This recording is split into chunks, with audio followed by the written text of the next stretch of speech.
تو میں اس پہ سب سے زیادہ میں کہوں گی کہ جو انسپریشن اس کتاب کی تھی وہ تو علامہ اقبال ہی تھے، اور خاص طور پہ ان کا وقت کا تصور.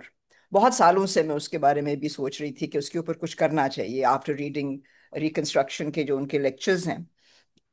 تو یہ ایک قسم کی بہت سی چیزیں، بہت سی جو میری انکوائریز تھیں اکٹھی ہو گئیں. اور جب میں نے وہ اردو مواد پڑھنا شروع کیا، اردو جو late 19th early 20th century کا کام، تو اس پہ پھر سیکنڈ پارٹ آف دا، کیونکہ کتاب 3 پارٹس میں ہے، تو پہلے پارٹ میں تو میں نے یہ دیکھنا چاہتی تھی کہ ایمان کے ساتھ کیا ہوا جب انگریزوں نے ریبیلین کے بعد جو انہوں نے نئے جو لاز لے کر آئے، اس میں ایک تو مطلب سینسس تو پہلے سے شروع ہو گیا تھا، مگر idea of Muslims as identity وہ تو انگریزوں نے بنائی، کیپٹل ایم.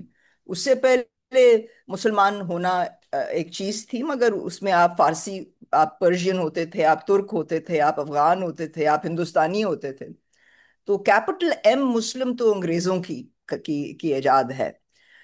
تو میں چاہتی تھی کہ میں دیکھوں کہ آ، انقلاب کے مطلب جو میوٹنی کے ریبیلین کے بعد مذہب کے ساتھ کیا ہوا. تو وہ بھی میں نے لوگوں کے تھرو دیکھا کہ لوگوں کی اپنی کیا ان کا تصور کیا تھا ایمان کا. تو ادھر میں نے غالب سے شروع کیا، پھر آگے سر سید کو دیکھا، پھر ذکاء اللہ کو دیکھا، پھر نذیر احمد کو دیکھا. تو اس پہ مجھے کافی پھر ایمان کا مجھے اس میں کر سکی تھی. مگر اس کے بعد پھر میں دیکھنا چاہتی تھی کہ مسلمانوں نے تاریخ کے سوال کے اوپر کیا کیا لکھا. وہ پارٹ 2 اس پہ ہے، جیسے آپ کو شاید معلوم ہو.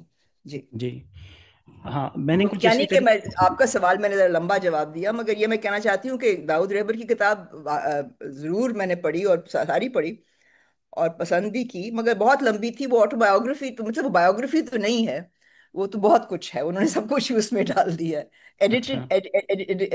اس کی ایڈیٹنگ کی ضرورت ہے. داؤد رہبر کے بارے میں نے بعد میں پڑھا، مگر مجھے ایسے لگا کہ میں ان کو اس کتاب میں جگہ اتنی نہیں دے سکی جتنا میں دینا چاہتی تھی. آئی تھنک ان کے لیے تو اور ہی کچھ کام کرنا چاہیے. انہوں نے بہت کچھ لکھا ہے، اور وہ اچھا. ایک ایسے انسان ہیں کہ جن کی جو واقعی ایک الگ کتاب کے مطلب ان کو ایک الگ کتاب میں دیکھنا چاہیے کہ انہوں نے کتنی ان کی کنٹریبیوشنز ہیں. بہت دلچسپ انسان ہے یہ میں ضرور کہوں گی. اور ان کی مطلب انہوں نے اتنا کچھ لکھا ہے اور اس پہ کوئی کام خاص نہیں ہوا میرے جی، خیال میں.